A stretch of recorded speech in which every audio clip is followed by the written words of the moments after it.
Hello everyone. तो आज के सेशन में अपन कुछ इंपॉर्टेंट एमसीक्यू डिस्कस करेंगे, क्योंकि जो CRE 25 का एग्ज़ाम है वो बिल्कुल आपके जो उसकी डेट है वो बिल्कुल पास में है, नज़दीक है, एग्ज़ाम आने वाला है। तो उसी एग्ज़ाम को अपन फोकस करते हुए कुछ रैपिड रिवीजन करेंगे मोस्ट इम्पोर्टेंट एमसीक्यू का, जो आज इसका 5th एपिसोड है। ओके, ये आपके लिए health spare nursing academy YouTube channel पे ये अवेलेबल होगा आपके लिए।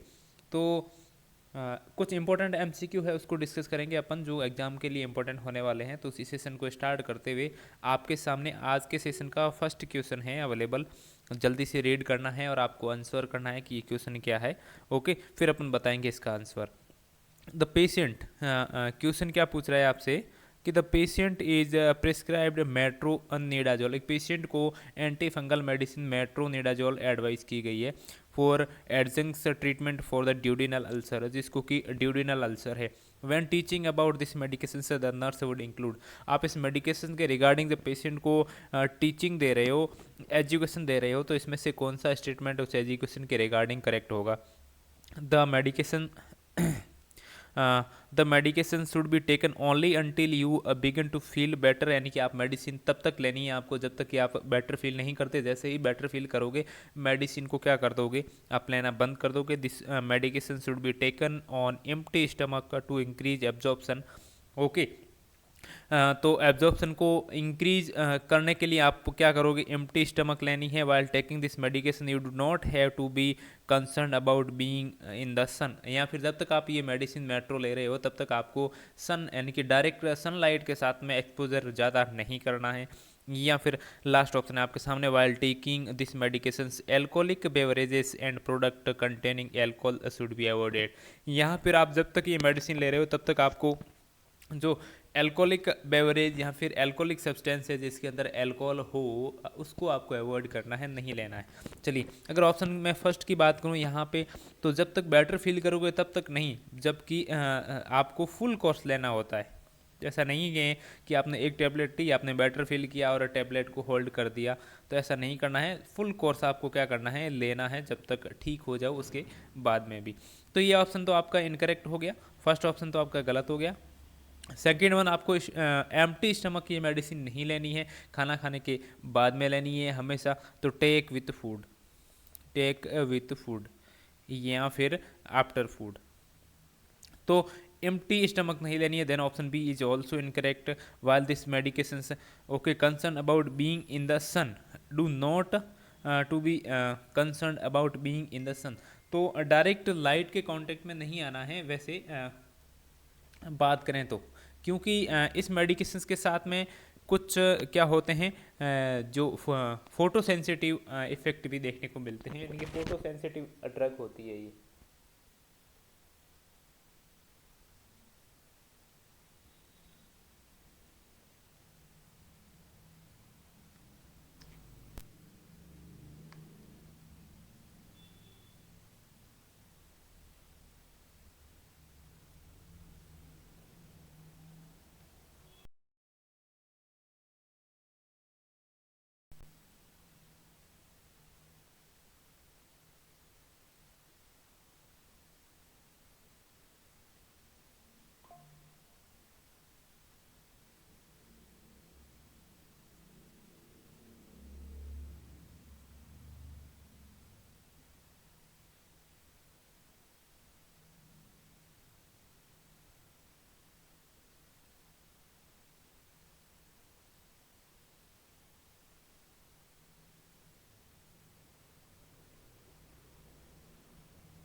चलिए, तो आपको क्या करना है, डायरेक्ट सन एक्सपोजर को भी अवॉइड करना है। नहीं, यहाँ पे राइट आंसर क्या होगा, ऑप्शन डी।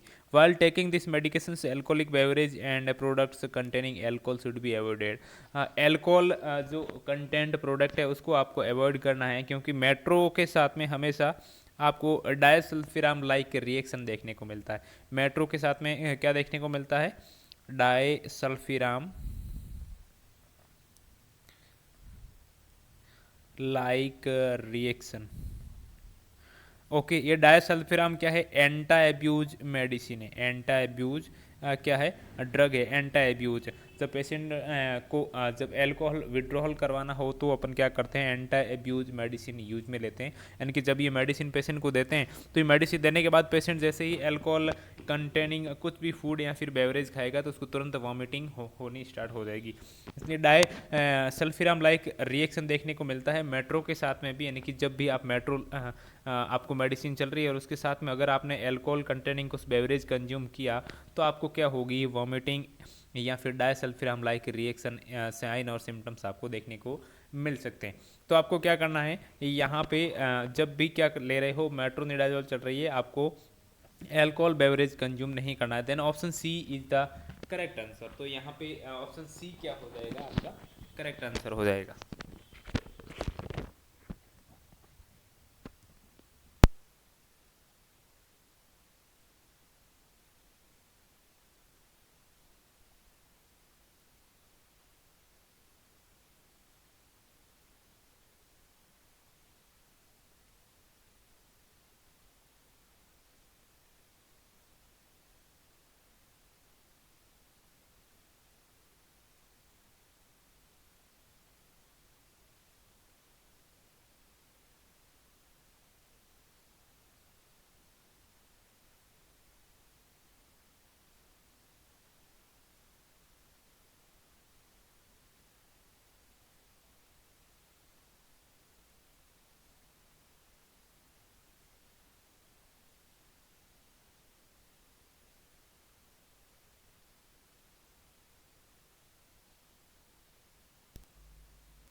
चलिए, तो यहाँ पे ऑप्शन डी आपका राइट आंसर हो जाएगा। आगे बढ़ते हैं, नेक्स्ट वाला क्वेश्चन आपके सामने है।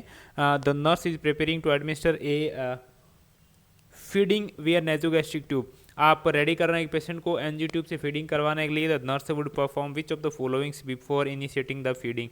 फीडिंग को स्टार्ट करने से पहले इसमें से कौन सा प्रोसीजर आप करोगे पेशेंट के लिए। ओके, फर्स्ट ऑप्शन है आपके सामने, assess the tube placement by aspirating stomach content. Okay, उस ट्यूब से स्टमक कंटेंट को एस्पिरेट करके ट्यूब की प्लेसमेंट चेक करोगे कि ट्यूब है वो स्टमक के अंदर है या फिर नहीं है। एडमिनिस्टर फीडिंग विथ 50% डेक्सट्रोज, या फिर place the patient in left lying position, या फिर आप क्या करोगे, ensure that the feeding solution has been warmed in the microwave for 2 minutes. आपका यहाँ पे राइट एक्शन क्या होगा फीडिंग देने से पहले। तो हमेशा जब भी एनजी ट्यूब से फीडिंग दे रहे हो तो वहाँ पे आपका प्रायोरिटी होती है कि पेशेंट की जो ट्यूब पोजीशन है वो चेक करो आप। भले ही वो ट्यूब की बात करें तो वो आप एक्सरे से चेक कर सकते हैं, या फिर आप जो एयर है उसको इंजेक्ट करके और स्टेथोस्कोप से जो मिड एपिगैस्ट्रिक रीजन है वहाँ पे स्टेथोस्कोप लगा के सुन सकते हैं, एयर को इंजेक्ट करके।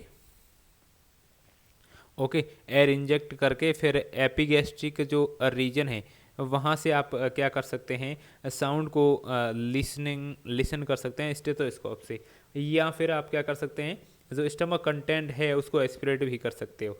तो इस तरीके से आप ट्यूब की प्लेसमेंट चेक करोगे और उसके बाद में पेशेंट को फीडिंग दोगे।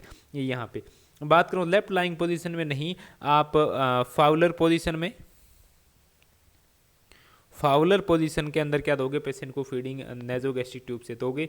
ओके, और डेक्सट्रोज की रिक्वायरमेंट नहीं है यहाँ पे, और माइक्रोवेव से वार्म करके नहीं देना है क्योंकि ये स्टमक की जो लेयर होगी म्यूकोसा लेयर उसको डैमेज कर देगा अगर वार्म फीडिंग होगा तो। Then option A is the correct answer. Next question है आपके सामने, which is true regarding the administration of the antacid.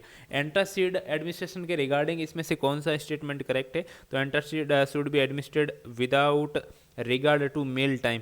यानी कि एंटासिड आप कभी भी दे सकते हैं, मील टाइम से इसका कोई लेना देना नहीं है। बिल्कुल ये तो करेक्ट नहीं है, क्योंकि एंटासिड हमेशा आपको क्या देनी है, जब भी पेशेंट अर्ली मॉर्निंग खाना खा रहा हो तो भूखे पेट उठते ही सुबह मॉर्निंग में देनी होती है। तो ये स्टेटमेंट तो आपका गलत हो गया। Antacid should be administered with each meal and snacks of the day. Patient दिन में जितनी भी बार खाना खा रहा है उतनी भी बार आप खाने के साथ में एंटासिड दोगे तो बिल्कुल नहीं, इसकी रिक्वायरमेंट नहीं है, ओनली अर्ली मॉर्निंग लेनी होती है एंटासिड एक बार। ओके, तो यही ऑप्शन भी आपका रॉन्ग हो गया। Antacid should not be administered with other medication. Antacid आपको अदर मेडिकेशन के साथ में नहीं देनी है, नहीं तो क्या करेगी, ये जो दूसरी मेडिकेशन होगी उसके एब्जॉर्प्शन को अल्टर करेगी, उसको डिस्टर्ब करेगी। बिल्कुल ये करेक्ट आंसर है कि एंटासिड आपको क्या करनी है, अदर मेडिकेशन के साथ में नहीं देनी है, वरना जो दूसरी मेडिसिन होगी उसके एब्जॉर्प्शन को ये क्या करेगी, ये डिस्टर्ब करेगी, क्योंकि अदर मेडिकेशन के एब्जॉर्प्शन के लिए HCl की रिक्वायरमेंट होती है, और जब एंटासिड आप दोगे तो एंटासिड तो HCl को सप्रेस करेगी, तो अदर मेडिकेशन क्या होगी, मेटाबोलाइट नहीं होगी। Then option C is the correct answer. यहाँ पे antacid should be administered with all other medication for maximal absorption. तो ये तो अपन ने पढ़ा कि अदर मेडिकेशन के साथ में एंटासिड नहीं देनी है। Then option C is the correct answer. तो एंटासिड हमेशा अकेले देनी है, इसके साथ में और कोई अदर मेडिसिन नहीं होनी चाहिए, वरना जो दूसरी मेडिकेशन दे रहे हो आप उसका एब्जॉर्प्शन नहीं होगा। अगला question, the client is caring for a patient with colostomy, the nurse the patient ask, एक कोलोस्टोमी पेशेंट की आप केयर कर रहे हो और वो पेशेंट आपसे पूछ रहा है कि will I ever be able to swim again, क्या मैं एक बार फिर से स्विमिंग कर सकता हूँ क्या। The nurse best response would be, nursing officer का यहाँ पे बेस्ट रिस्पॉन्स क्या होगा, yes you should be able to swim again even the colostomy. आप बताएंगे कि आप स्विमिंग कर सकते हैं भले ही आपको कोलोस्टोमी लगी हो, क्या ये स्टेटमेंट सही है। You should avoid emerging the colostomy in the water, या फिर आप बताएंगे कि आप कोलोस्टोमी के साथ में स्विमिंग नहीं कर सकते, वाटर के अंदर डिप नहीं होनी चाहिए colostomy. No, you should avoid getting the colostomy wet, या फिर बताएंगे कि कोलोस्टोमी वेट नहीं होनी चाहिए, आपको स्विमिंग अवॉइड करनी पड़ेगी, या फिर don't worry about that, you will be able to live just like you did before, या फिर आप बताएंगे कि आप बिल्कुल पहले के जैसा जीवन जी सकते हैं, इसके बारे में आपको ज़्यादा टेंशन लेने की रिक्वायरमेंट नहीं है। तो यहाँ ऑप्शन आपका सही क्या होगा, ऑप्शन ए। आप बताएंगे जी बिल्कुल, जो कोलोस्टोमी वाला क्लाइंट है वो स्विमिंग कर सकता है, कॉन्ट्राइंडिकेटेड नहीं होती है उसके लिए स्विमिंग, तो स्विमिंग कर सकता है। Then yes you should be able to swim again even with the colostomy, आप बताएंगे कि भले ही कोलोस्टोमी हो आप स्विमिंग कर सकते हैं, स्विमिंग आपको अलाउ है।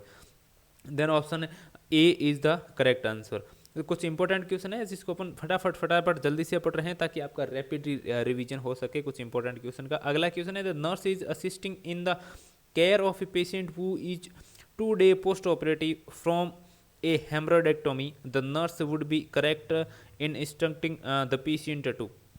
ओके आप एक पेशेंट की केयर कर रहे हो जिसको 2 दिन पहले क्या हुआ है ऑपरेट हुआ है, किसके लिए, हेमरॉइड के लिए। Okay, the nurse would be correct in instructing the patient to, तो इसमें से पेशेंट को इंस्ट्रक्शन दे रहे हो आप, तो इसमें से कौन सा करेक्ट इंस्ट्रक्शन होगा।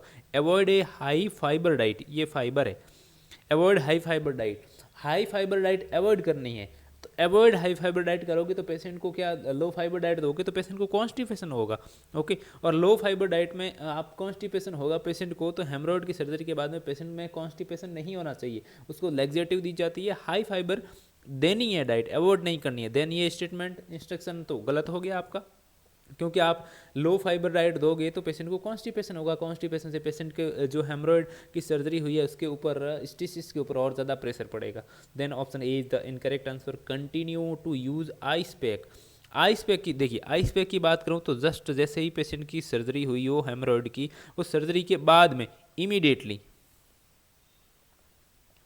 इमीडिएटली फर्स्ट 12 to 24 आवर्स तक क्या करते हैं, आप पेशेंट को आइस पैक यूज़ करने के लिए देते हैं। ओके, क्योंकि ये आइस पैक इमीडिएटली सर्जरी के बाद में क्या करेगा, जो वेजो कॉन्स्ट्रिक्शन करवाएगा और ब्लीडिंग को प्रिवेंट करेगा, ब्लीडिंग नहीं होने देगा। लेकिन जैसे ही 24 से 12 to 24 होते हैं, इसे 24 आवर डेज के बाद में आप क्या करते हो, पेशेंट को सीट्स बाथ यूज़ करवाना स्टार्ट करते हो। सीट्स बाथ क्या करेगा, सीट्स बाथ वैसे डायलेशन करेगा और वहाँ पे जो इंसिजन साइट है वहाँ पे ब्लड सप्लाई इंक्रीज होगी तो हीलिंग बढ़ेगी, तो क्या होगी, हीलिंग जल्दी से हो जाएगी। तो आप 2 डेज पोस्ट ऑपरेटिव पेशेंट में क्या कर दोगे, सीट्स बाथ स्टार्ट कर दोगे। क्या करना है आपको, फर्स्ट 12 to 24 आवर्स क्या करना है, आइस पैक,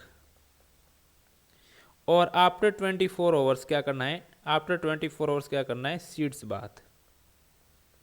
ओके, तो यहाँ पे आपका राइट आंसर क्या हो जाएगा, option D, use a sitz bath after each bowel moment.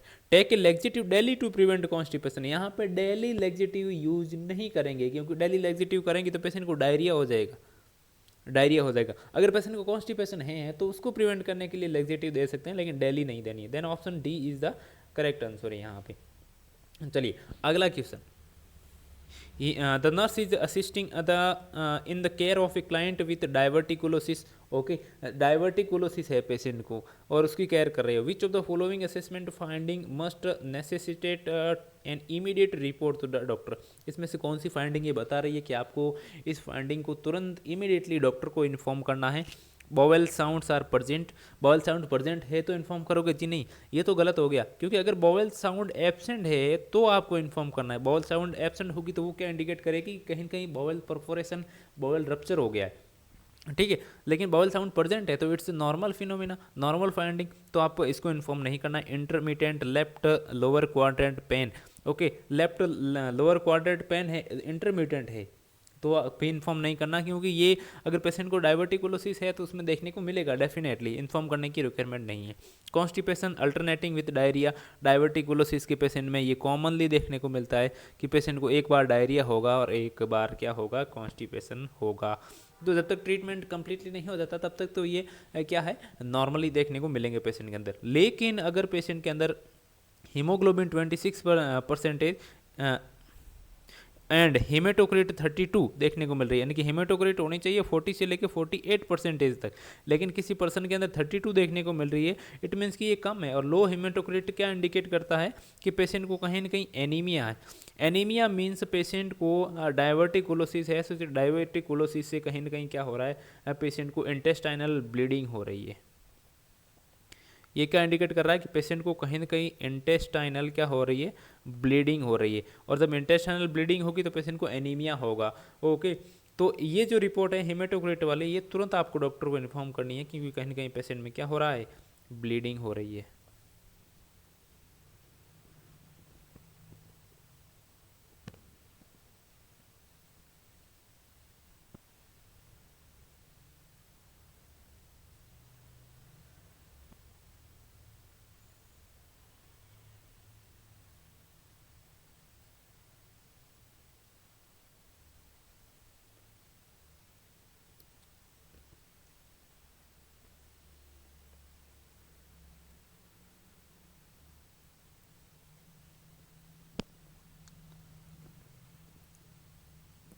The client is newly diagnosed with juvenile onset of diabetes, यानी कि पेशेंट को बाई बर्थ क्या है, उसको डायग्नोस हुआ है क्या, डायबिटीज़।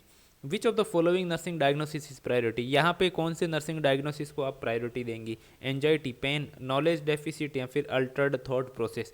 तो यहाँ पे सबसे ज़्यादा प्रायोरिटी जाएगी नॉलेज डेफिसिट को, क्योंकि जुवेनाइल है, इट मीन्स कि बाई बर्थ है पेशेंट को, तो बाई बर्थ पेशेंट को डायबिटीज़ है तो उसको डेफिनेटली जो डायबिटीज़ होगा उसके बारे में नॉलेज कम होगी, जुवेनाइल डायबिटीज़ के बारे में। तो आपको क्या करना है, उसको पेशेंट को एजुकेशन प्रोवाइड करनी है। तो नॉलेज डेफिसिट क्या होगा, सबसे बेस्ट और प्रायोरिटी वाला डायग्नोसिस होगा। एंजाइटी, पेन तो नहीं होगा, एंजाइटी और अल्टर्ड थॉट प्रोसेस तो देखने को मिलेगा, लेकिन प्रायोरिटी किसको देंगे आप, नॉलेज डेफिसिट को दोगे। चलिए इसी के साथ में अगला क्वेश्चन, अगला क्वेश्चन आपसे पूछ रहे हैं, the nurse is ask the nurse aides are peptic ulcers really caused by stress, okay. एक नर्स है वो दूसरी नर्स से पूछ रही है कि क्या ये जो पेप्टिक अल्सर है ये स्ट्रेस से होता है क्या। The nurse would be correct in the replying with the following, यहाँ पे नर्स जो करेक्टली क्या रिप्लाई देगी, peptic ulcer result from over eating fatty food, fatty food ज़्यादा खाएंगे तो उसे पेप्टिक अल्सर हो सकते हैं क्या, जी नहीं होते, ज़्यादा फैटी फूड खाने से पेप्टिक अल्सर का कोई रिस्क नहीं है। Peptic ulcer are always caused from exposure to continues stress, okay. Peptic ulcer stress की वजह से होते हैं, लेकिन हमेशा पेप्टिक अल्सर जो हो वो स्ट्रेस की वजह से हो ये रिक्वायरमेंट नहीं है, जरूरी नहीं है। देन ऑप्शन ए और बी दोनों क्या हो गए, आपके गलत हो गए, ठीक है। Peptic ulcer are like all other ulcer which all result from the stress, peptic ulcer भी दूसरे अल्सर की तरह होते हैं जो कि स्ट्रेस की वजह से होते हैं, दिस इज ऑल्सो इनकरेक्ट। तो peptic ulcer are associated with H pylori, बिल्कुल।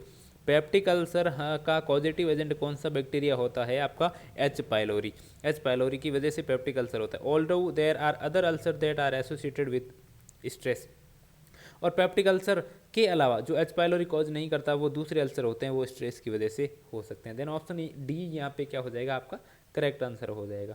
बढ़ते हैं अगले क्वेश्चन की तरफ। अगला क्वेश्चन है the nurse is assisting in the assessment of the patient admitted with the extreme abdominal pain. The nurse ask the clients about the medications that he has been taking because.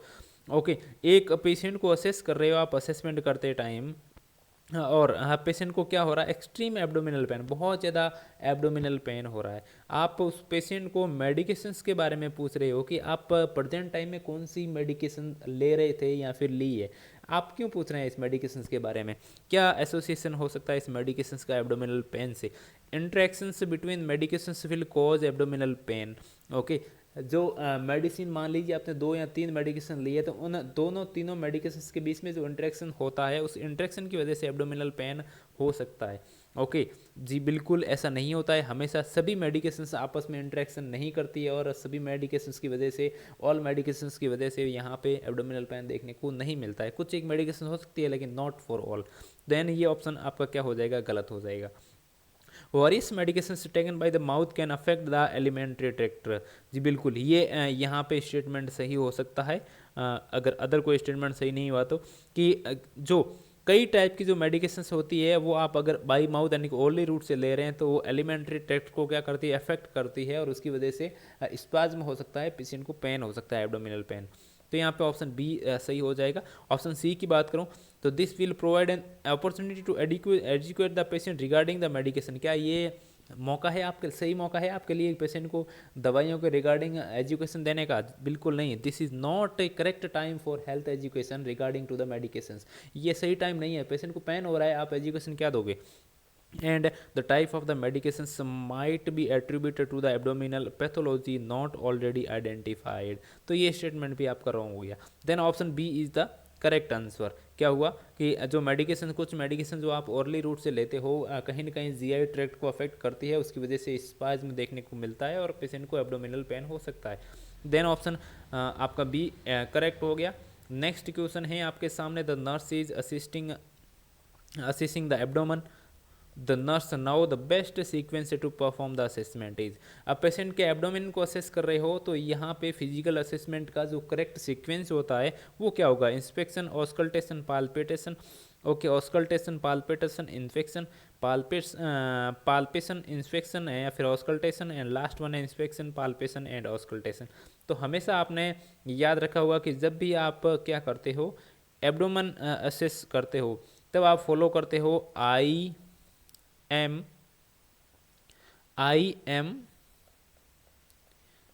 Purple.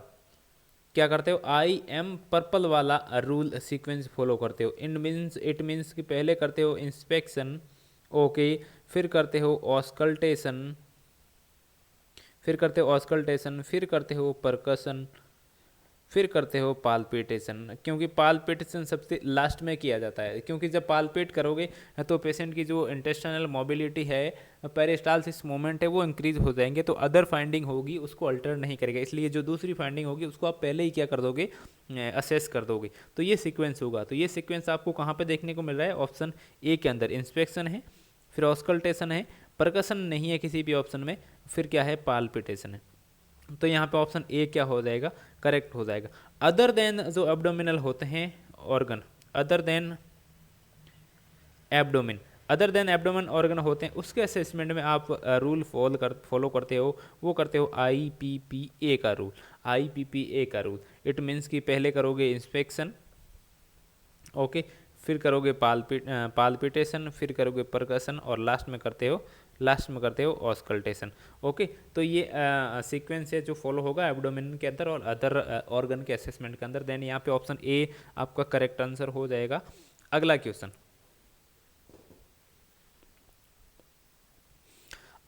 है, the nurse is caring for a client who has been in coma for 2 month. एक patient को care दे रहे हो आप जो कि coma के अंदर है 2 मंथ से।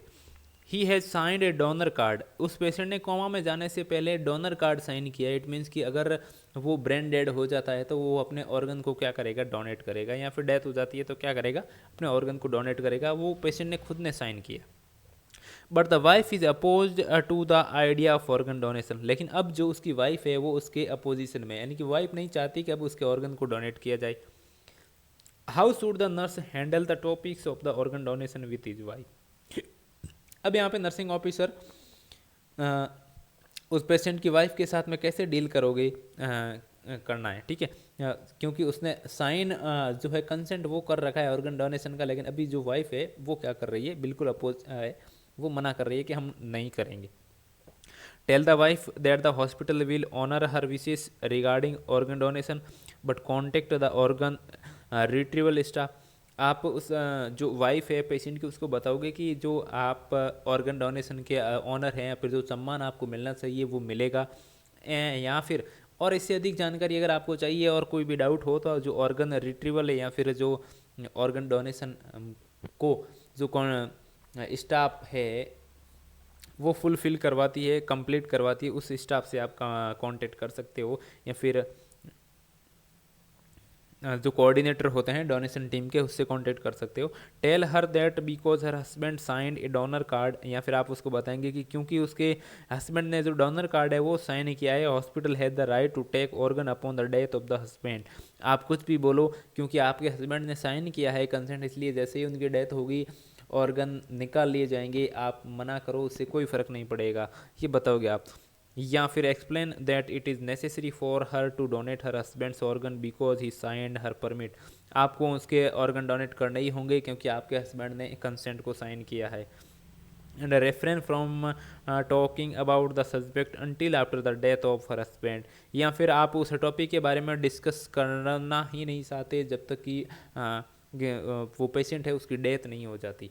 तो यहाँ पे क्या रहेगा, ये जो देखिए उस टॉपिक के बारे में डिस्कस नहीं करना चाहो जब तक उसकी डेथ नहीं हो जाती, तो ये तो नर्सिंग एटिकेट्स में नहीं आएगा। तो दिस इज़ नॉट, या फिर this is not good nursing etiquettes. तो इसको क्या बोलेंगे अपन, नॉट गुड नर्सिंग एटिकेट, ये अच्छा नर्सिंग एटिकेट्स नहीं है। ऑप्शन सी आपसे बता रहा था कि जो हस्बैंड ने डोनर कार्ड साइन किया है तो आप लोगे, तो ये तो वो बात करेंगे अपन की एम्पैथिक नहीं है, दिस इज़ नॉट एम्पैथिक। कि आप ज़बरदस्ती वाइफ मना कर रही है फिर भी बता रहे हो कि अगर डेथ हुई तो ऑर्गन ले लेंगे हॉस्पिटल वाले, या फिर ऑप्शन बी भी यही स्टेटमेंट है, तो ये भी करेक्ट नहीं है। तो देन आपका राइट आंसर क्या जाएगा, ऑप्शन ए। वाइफ को आप समझाओगे कि जो आपकी विशेष है या फिर आपकी जो भी इच्छा है वो सारी पूरी की जाएगी हॉस्पिटल के द्वारा डोनेशन के बाद में, लेकिन इसके बावजूद अगर आपको कोई डाउट्स है तो आप जो डोनेशन कोऑर्डिनेटर टीम है आप उससे कांटेक्ट कर सकते हो। Then option A is the correct answer. अगला क्वेश्चन आपसे क्या पूछ रहा है, the client with cancer refuse to care for herself which action by the nurse would be best. एक पेशेंट को कैंसर डायग्नोस हुआ है और पेशेंट ने क्या कर दिया, खुद की केयर नहीं कर रहा है टाइम पे, ना तो खाना खाना, नहाना, क्लीनिंग वगैरह उसके रिगार्डिंग कुछ भी ध्यान नहीं रख रहा है जानबूझ के। तो यहाँ पे नर्सिंग ऑफिसर का बेस्ट एक्शन क्या होगा, alternate nurses caring for the client so that the staff will not get tired to caring of this clients. तो यहाँ पे जो अल्टरनेट नर्सिंग केयर प्रोवाइड करवाओगे कि कभी एक नर्सिंग ऑफिसर फिर थोड़ी देर बाद दूसरा नर्सिंग ऑफिसर, ताकि पेशेंट जो केयर करते टाइम नर्सिंग ऑफिसर है वो थके नहीं, टायर्ड नहीं हो। या फिर talk to the clients and explain to need for self care, patient को वो बात करोगे और उसको समझाओगे कि आपको खुद की केयर करने की रिक्वायरमेंट नहीं, रिक्वायरमेंट है, खुद की केयर करनी चाहिए। Explore the reason for the lack of the motivation seen in the clients, या फिर पेशेंट से ये जानने का कोशिश करोगे कि ये जो मोटिवेशन की डेफिशिएंसी है या फिर लैक ऑफ मोटिवेशन है, पेशेंट खुद की केयर क्यों नहीं करना चाहता, इसके पीछे क्या रीज़न है, इसको एक्सप्लोर करने की कोशिश करोगे। या फिर talk to the doctor about the client's lack of motivation, या फिर डॉक्टर को बताओगे कि पेशेंट खुद की केयर नहीं कर रहा है, मोटिवेशन की लैक ऑफ द मोटिवेशन यहाँ पे देखने को मिल रहा है। तो यहाँ पे सबसे बेस्ट एक्शन तो होगा कि आप पेशेंट के पास में जाओ, उससे बात करो और रीज़न जानने की कोशिश करो कि ये जो मोटिवेशन की कमी है ये पेशेंट के अंदर क्यों है, इसके पीछे क्या रीज़न है, तो इसको जानने की कोशिश करोगे। दैट इज़ द बेस्ट यहाँ पे एक्शन होगा यहाँ पे नर्सिंग ऑफिसर का। तो यहाँ पे ऑप्शन सी आपका राइट आंसर हो गया। बढ़ते हैं अगले क्वेश्चन की तरफ। नेक्स्ट क्वेश्चन है the charge nurse is making assignments for the day. एक जो इंचार्ज है वो डे में कि कौन से पेशेंट्स को कौन सा नर्सिंग ऑफिसर देखेगा उसका असाइनमेंट है वो बना रही है। After accepting the assignment to a clients with leukemia, the nurse tell the charge nurse that her child has chickenpox। Okay, तो यहाँ पे एक ल्यूकेमिया के पेशेंट को, एक क्या कर रहे हो, ल्यूकेमिया के पेशेंट को जैसे ही एक नर्सिंग ऑफिसर जो लेडी थी उसको ल्यूकेमिया के पेशेंट का हैंड ओवर मिला, उसके बाद में उस नर्स ने बताया कि उसके बच्चे को क्या है, चिकन पॉक्स है। Which initial action should the charge nurse take, यहाँ पे चार्ज नर्स कौन सा एक्शन लेगी। Okay, change the nurse assignment to another clients, क्या यहाँ पे जो ल्यूकेमिया के पेशेंट है उसका जो हैंड ओवर है वो उस नर्स से लेके किसी अदर नर्स को दे दोगे। Explain to the nurse that there is no risk to the clients, या फिर नर्स को ये बताओगे कि यहाँ पे उस पेशेंट को कोई रिस्क नहीं है इससे कि भले ही आपके बच्चे को जो है वो चिकन पॉक्स हो।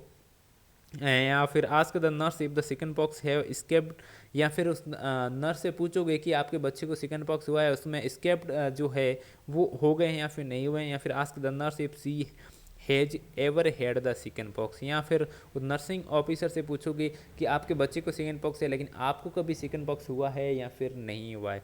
अब देखिए ये जो चिकन पॉक्स है, ये जो चिकन पॉक्स है ये है कम्युनिकेबल डिजीज, कम्युनिकेबल डिजीज।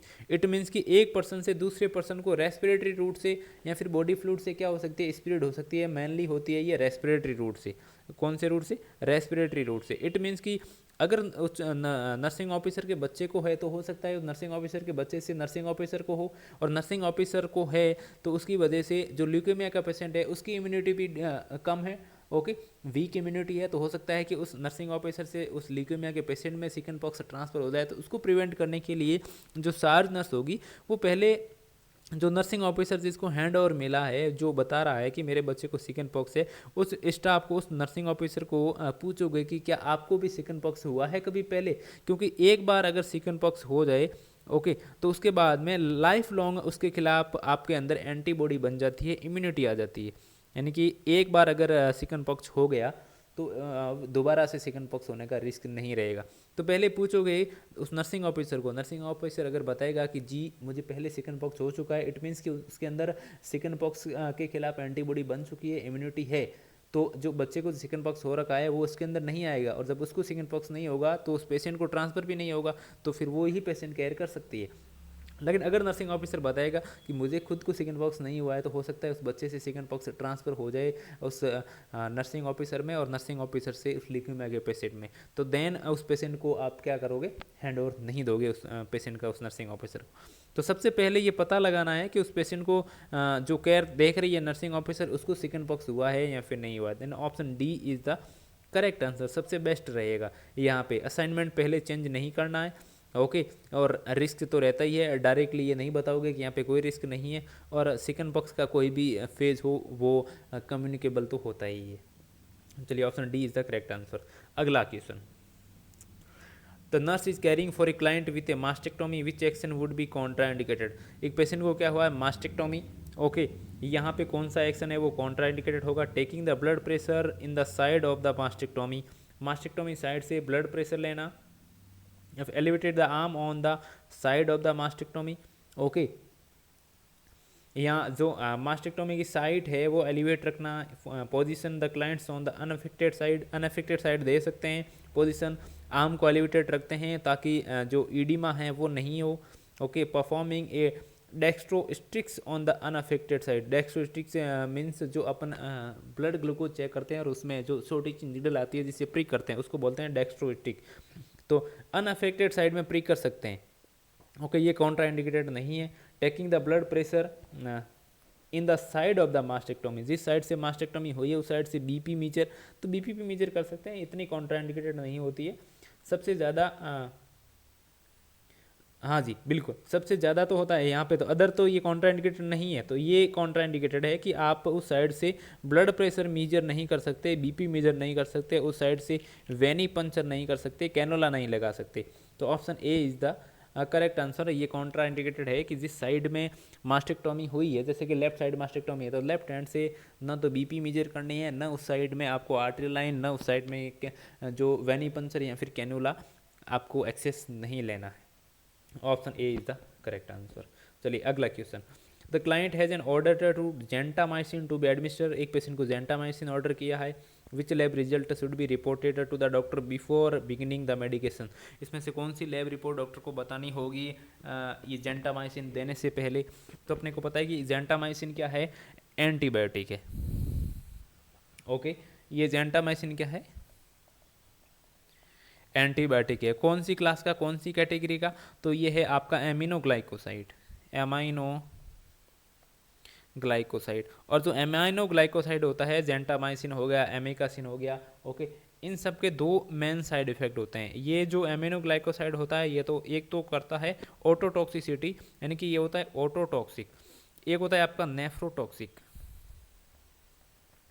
यानी कि कहाँ पे, एक तो आपका ऑटोटॉक्सिक यानी कि पेशेंट में डीफनेस करवा सकता है, एक नेफ्रोटॉक्सिक यानी कि किडनी को अफेक्ट कर सकता है, नेफ्रॉन को अफेक्ट कर सकता है।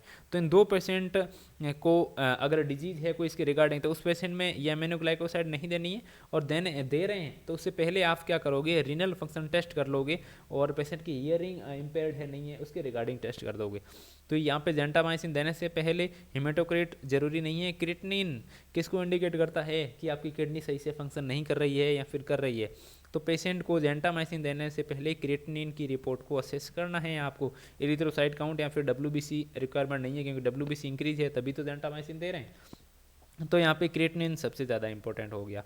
आगे बढ़ते हुए अगला क्वेश्चन, यहाँ पे विच of the following is the best indicator of the diagnosis of the HIV. HIV का डायग्नोसिस करने के लिए बेस्ट इंडिकेटर तो हमेशा आपसे आपने पढ़ रखा है, कौन सा, western blot, western blot test. तो option C is the correct answer. बिल्कुल इजी क्वेश्चन। अगला क्वेश्चन है the clients represent to the emergency room with bulls eye rashes, which question would the most appropriate for the nurse to ask the client.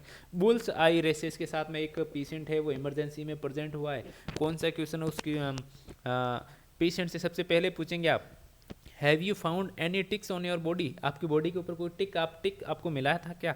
Have you had any nausea in the last 24 hours, have you been outside the country in the last 6 month, या फिर have you had any fever for the last few days. तो सबसे important रहता है, देखिए यहाँ पे bulls आई के साथ में पेशेंट आया है, तो ये जो बुल्स आई रेसेस है ये देखने को मिलते हैं लाइम डिजीज के अंदर, लाइम डिजीज। और ये लाइम डिजीज क्या है, टिक बर्न डिजीज है। कौन सी डिजीज है, टिक बर्न डिजीज है, टिक बर्न डिजीज है। तो पेशेंट से सबसे पहले आप ये पूछोगे कि आपने कभी अपनी खुद की बॉडी पे टिक तो नहीं देखा कोई, क्योंकि ये टिक से ट्रांसफर होने वाला डिसऑर्डर है। देन ऑप्शन ए आप करेक्ट करोगे, have you found any ticks on your body, patient को बोलोगे कि आपकी बॉडी के ऊपर टिक तो नहीं देखी आपने। Option A is the correct answer. अगला, which client should be assigned to the nursing assistant, nursing officer को जो असिस्ट कर रहा है उसको आप कौन सा क्लाइंट है जो उसका हैंड ओवर दोगे, उसकी केयर करने के लिए उसको एडवाइज करोगे। 18 year old with a fracture to cervical vertebra, या फिर टू सर्वाइकल वर्टिब्रा जो पेशेंट की फ्रैक्चर है उसका हैंड ओवर है। द इन्फांट विथ मेनिंजाइटिस, या फिर elderly client with thyroidectomy 4 days ago, एक पेशेंट को थायराइड की सर्जरी हुई है 4 दिन पहले। या फिर एक क्लाइंट विथ थोरेकोटोमी 2 डेज अगो, जिसको थोरेकोटोमी हुई है। तो देखो, जो नर्सिंग असिस्टेंट है, नर्सिंग असिस्टेंट उस पेशेंट को ऐसे पेशेंट की केयर करने के लिए दोगे जहाँ पे लिस्ट स्किल केयर की रिक्वायरमेंट हो, यानी कि जहाँ पे स्किल की रिक्वायरमेंट नहीं हो या फिर कम हो। ओके, लिस्ट स्किल्ड केयर, जहाँ पे ज़्यादा स्किल की ज़रूरत नहीं हो, क्योंकि वो नर्सिंग को असिस्ट करने वाला है, ओके, ना कि खुद नर्सिंग ऑफिसर। तो उस पेशेंट को ऐसी के पेशेंट दोगे जिसको ज़्यादा स्किल की ज़रूरत नहीं हो जिस पेशेंट की केयर करने में। तो एक पेशेंट एल्डरली जिसको 4 दिन हो गए थायराइड की सर्जरी हुए, तो उस पेशेंट को रूटीन केयर की देने की ज़रूरत है, यहाँ पे स्किल्ड केयर की रिक्वायरमेंट नहीं है। तो आप इस पेशेंट को जो है असाइनमेंट है वो आप दोगे किसको, नर्सिंग असिस्टेंट को। तो ऑप्शन सी यहाँ पे करेक्ट आंसर हो जाएगा। बढ़ते हैं अगला क्वेश्चन। The client present to the emergency room with a high FEMA, which action by the nurse would be best? Okay, high FEMA के साथ में एक पेशेंट प्रेजेंट हुआ है इमरजेंसी में, यहाँ पे बेस्ट एक्शन नर्सिंग ऑफिसर के द्वारा कौन सा होगा? Elevated the head of the bed and apply ice to the eye. Okay, place the clients in a supine position and apply heat to the knee. Insert a Foley's catheter and measure the intake and outputs and perform a vaginal exam and check the discharge. देखिए, अगर आपको high FEMA समझ में आ गया है तो जो यहाँ पे प्रायोरिटी एक्शन है वो भी समझ में आ गया. हाई फेमा का मतलब होता है blood in the anterior chamber of eye. Eye के अंटेरियर चैम्बर में यहाँ पे ब्लड का कलेक्ट हो जाना क्या कहलाता है? High FEMA. अगर ये कंडीशन है तो पेशेंट को क्या दोगे आप? उसका हेड एंड एलिवेटेड रखोगे और आइस पैक को अप्लाई करोगे ताकि जो ब्लीडिंग हो रही है उसको प्रिवेंट किया जा सके. हेड एलिवेटेड रखोगे ताकि पेशेंट में जो इंट्राक्यूलर प्रेशर इंक्रीज हुआ है उसको आप थोड़ा सा डिक्रीज कर सको, उससे पेन से पेशेंट को रिलीव दे सको. तो हेड को एलिवेट रखोगे. Option A is the correct answer. अगला question, the client has a order for FeSO4 liquid. FeSO4 होता है आपका फेरिक एसिड या फिर इसको बोलते हैं अपन आयरन. ये क्या है? आयरन लिक्विड है. Which method the administration would be best? Iron administrate करते टाइम बेस्ट मेथड कौन सा होता है? तो हमेशा आपको पता ही है आयरन के साथ में आप देते हैं एस्कॉर्बिक एसिड. आयरन के साथ में एस्कॉर्बिक एसिड या फिर इसको बोलते हैं विटामिन सी, ताकि विटामिन सी के साथ में क्या होता है? ये बेस्ट एब्जॉर्प्शन होता है आयरन का. आयरन का होता है बेस्ट एब्जॉर्प्शन. तो किसके साथ में देनी है? मिल्क के साथ में नहीं. ओके, यहाँ पे मेडिकेशन विद मिल्क खाने के साथ नहीं. ऑरेंज जूस, ऑरेंज जूस में क्या है? Ascorbic acid, vitamin C. Then option C is the correct answer. किसके साथ में दोगे मेडिकेशन आप? आयरन ऑरेंज जूस के साथ में, ताकि उसके एब्जॉर्प्शन को इनहेंस किया जा सके, इंक्रीज किया जा सके. Then option C is the correct answer. बढ़ते हैं अगला क्वेश्चन.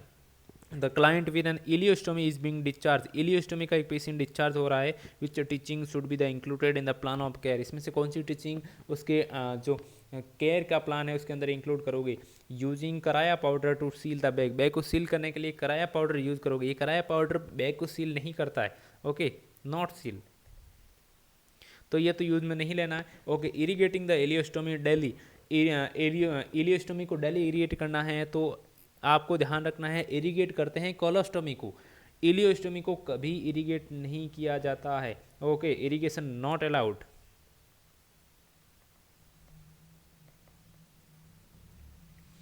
इलियोस्टोमी को कभी इरीगेट नहीं किया जाता है क्योंकि वहीं जो इलियम में ही तो सबसे ज़्यादा न्यूट्रिएंट का एब्जॉर्प्शन होता है और वहाँ से आप इरीगेट कर दोगे तो जितने भी न्यूट्रिएंट है वो वॉश आउट हो जाएंगे और फ्लूइड लॉस हो जाएगा. तो इलियोस्टोमी को कभी भी क्या करना होता है? इरिगेशन नहीं करना होता है. Using stoma adhesive as the best skin protector. Stoma adhesive एक ट्यूब्स आती है ऑइंटमेंट टाइप में जिसको स्किन प्रोटेक्टर के रूप में यूज़ कर सकते हैं. जी बिल्कुल, सबसे ज़्यादा इंपॉर्टेंट है ये कि पेशेंट को बताओगे कि स्टोमा हैचिव है वो आप यूज़ करोगे ताकि अपने जो स्टोमा साइड की स्किन है उसको प्रोटेक्ट कर सको. नियोस्प्रिन तो यहाँ पे स्किन को प्रोटेक्ट नहीं करती है. नियोस्प्रिन तो एंटीबायोटिक है. ओके, तो ये स्किन को कैसे प्रोटेक्ट करेगी? तो option C is the correct answer. अगला, vitamin K is administered to the newborn shortly after the birth. Which of the following reason. Vitamin K administer किया जाता है न्यूबॉर्न के अंदर. इसका बेनिफिट क्या है? रीजन क्या है? To stop haemorrhage, to treat infection, to replace electrolytes या टू फैसिलिटेट क्लोटिंग. तो जैसे ही जो बात करूँ मैं न्यूबॉर्न का जो इंटेस्टाइन होता है वो क्या होता है? Watch intestine. वो होता है क्लीन. क्लीन मीन्स उसके अंदर विटामिन ए को सिंथेसाइज करने वाले जो फ्लोरा होते हैं, रेजिडेंट फ्लोरा, वो नहीं होते हैं. विटामिन के सिंथेसिस नहीं होता है. ओके, विटामिन के सिंथेसिस नहीं होता है न्यूबॉर्न के अंदर, तो उसको आउटसाइड से विटामिन के देना पड़ता है.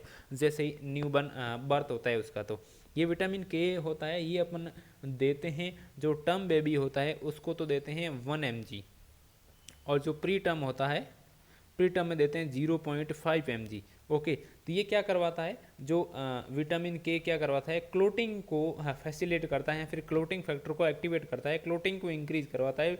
न्यूबॉर्न के अंदर ब्लीडिंग नहीं हो उसको प्रिवेंट करता है.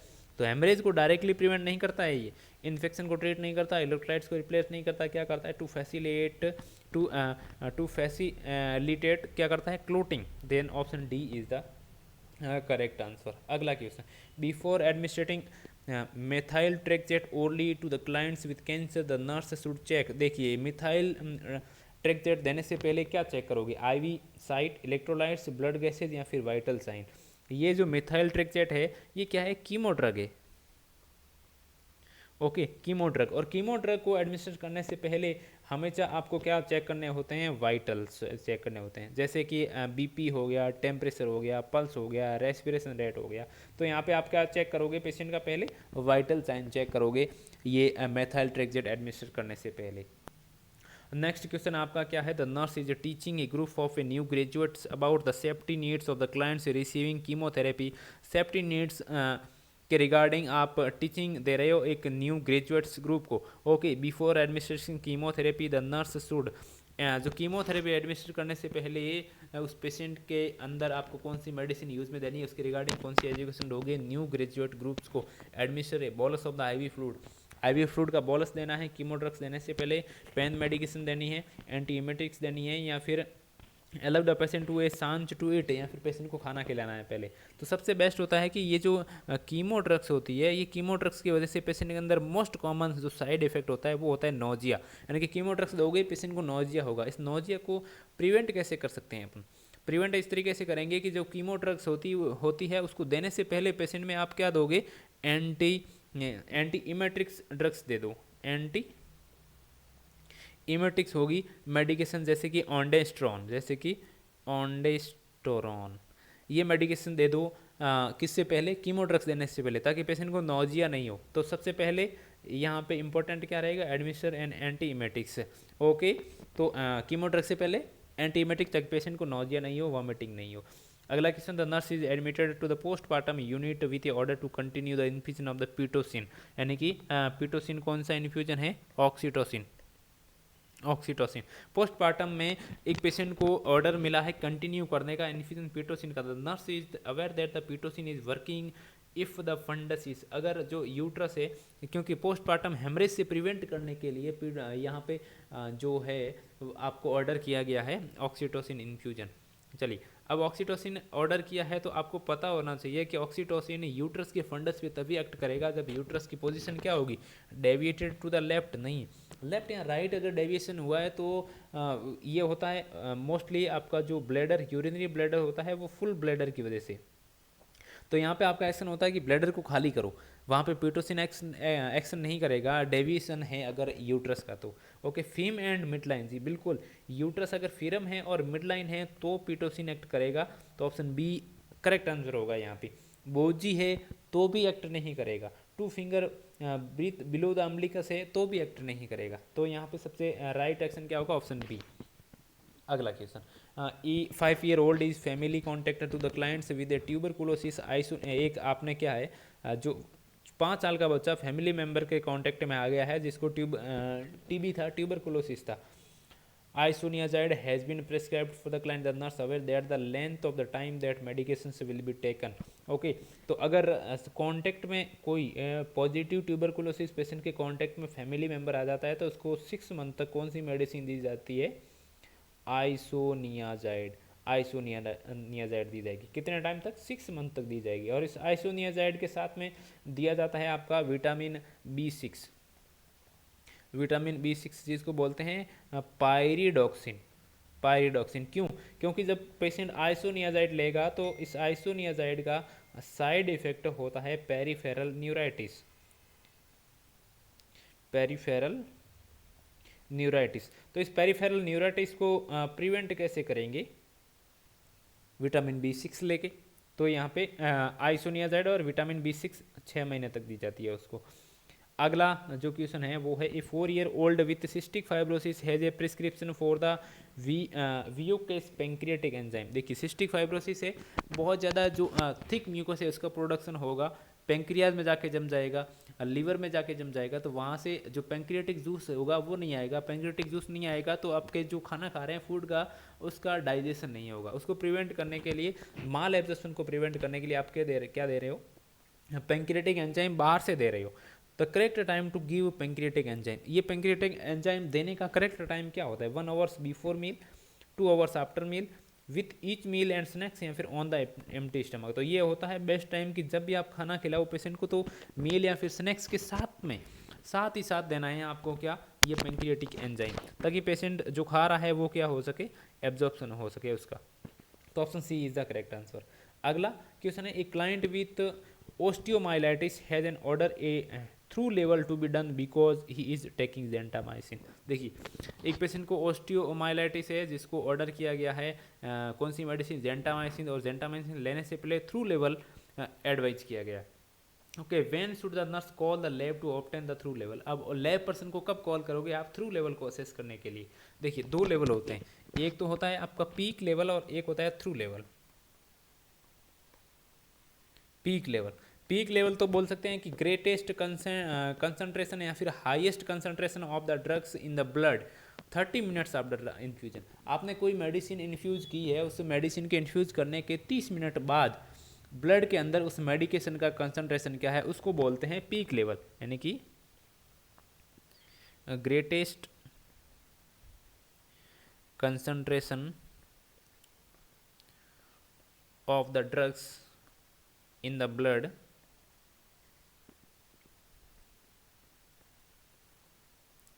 Thirty minute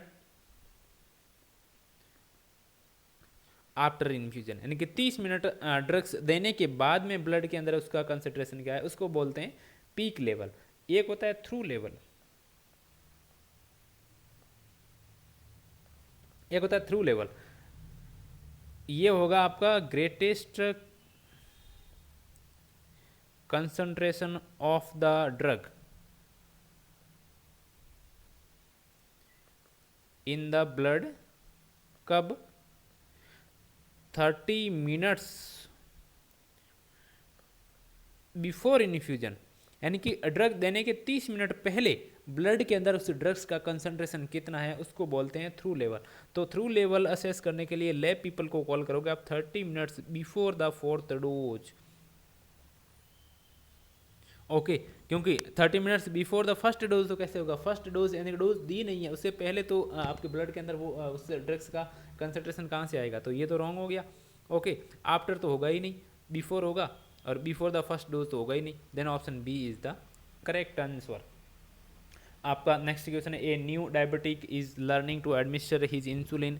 new diabetic patient है वो सीख रहा है इंसुलिन कैसे एडमिनिस्टर करना है। ये receive 10 unit of the NPH and 12 unit of the regular insulin. NPH और रेगुलर दोनों इंसुलिन उसको शॉर्ट एक्टिंग और इंटरमीडिएट एक्टिंग दोनों इंसुलिन एडवाइज किए गए हैं। विच of the following statement reflect understanding of the nurses teaching.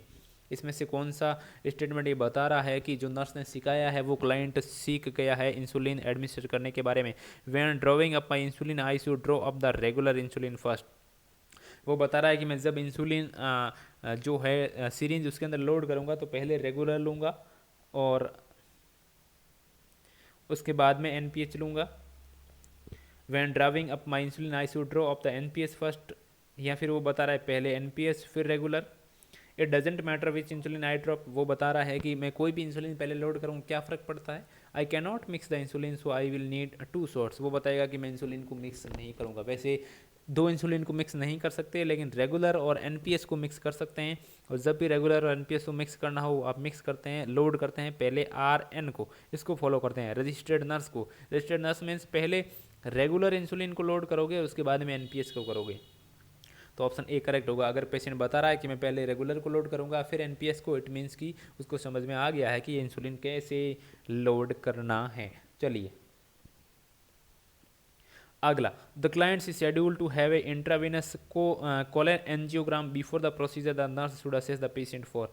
Colon angiogram वहाँ पे पेशेंट को एडवाइज हुआ है, उस प्रोसीजर से पहले पेशेंट का क्या असेस करना। देखिए आईवी कॉल एंजियोग्राम जब पेशेंट का एडवाइज करेंगे तो जब करेंगे तो उस कॉल एंजियोग्राम करते टाइम पेशेंट को क्या दी जाएगी, डाई इंसर्ट की जाएगी, डाई इंसर्ट की जाएगी पेशेंट की आईवी लाइन के अंदर। तो पेशेंट को डाई इंसर्ट की जाएगी, इट मीन्स कि ये प्रोसीजर होने से पहले आप पेशेंट को पूछ लोगे, उससे कंफर्म कर लोगे कि पेशेंट को एलर्जी तो नहीं है।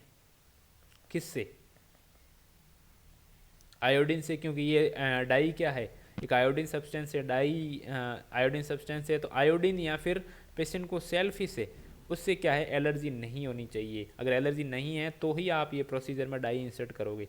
तो क्या करना है, पेशेंट को सेल्फिश एलर्जी, कौन सी डिक्लेयर करोगे, सेल्फिश एलर्जी से एलर्जी, सेल्फिश एलर्जी है फिर नहीं है, ये कंफर्म कर दोगे। तो यहाँ पे ऑप्शन ए या हो गया आपका करेक्ट आंसर। तो चलिए यहाँ पे ये सेशन हो गया आपका फिनिश। इसमें मोस्ट इम्पोर्टेंट क्वेश्चन है वो अपन ने डिस्कस किए हैं। तो आप सभी को बहुत बहुत शुभकामनाएं इस एग्ज़ाम के लिए, इस सेशन के साथ में।